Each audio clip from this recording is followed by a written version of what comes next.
তো এটা হচ্ছে বাচ্চা উঠে। হ্যাঁ, তো আমাদের উঠাবে নাকি জানি না, আমরা বাচ্চা মানুষ, কিন্তু আমরা তো বাচ্চাই, আমাদের মনে হয় বাচ্চা মানুষ না এই যে এটা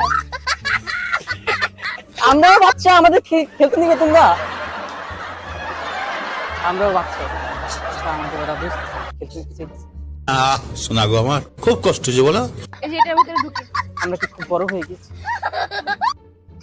এই তুমি উঠছো না কেন ওইখানে? যাও ওইদিকে আমার উঠতে দেবে না, আমারে বাচ্চা মনে করতেছে না ওরা, থাক কিন্তু চলো বড়দের খেলনে উঠি। বাচ্চা আমরা মারবো।